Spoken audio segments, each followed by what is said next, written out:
Žiť v prítomnosti je návod na život bez ľútosti a hnevu na minulosť, bez strachu o budúcnosť.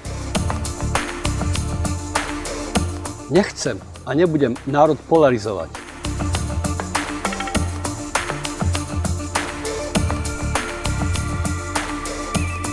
Politické strany budem nabádať k vecnej súťaživosti a k plneniu sľubov voličom. Aby sa naša parlamentná demokracia zbavila partokratického nánosu, aby sa na Slovensku oplatilo žiť.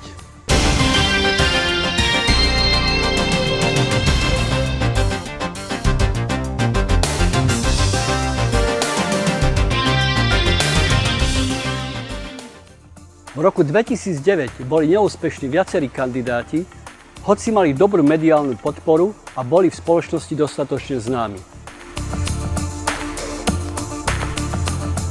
Prihlásilo sa viacero známych kandidátov opäť s dobrou mediálnou podporou. Som presvedčený, že nebudú všetci úspešní.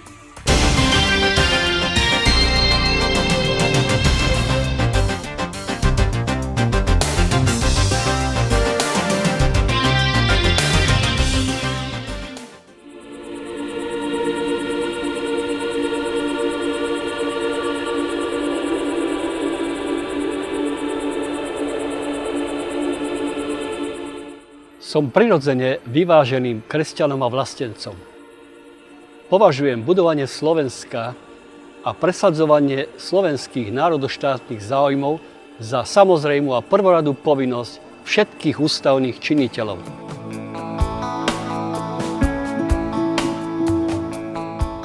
Verím, že Slováci chcú a budú voliť svojho prezidenta bez politickej príslušnosti a bez komunistickej minulosti.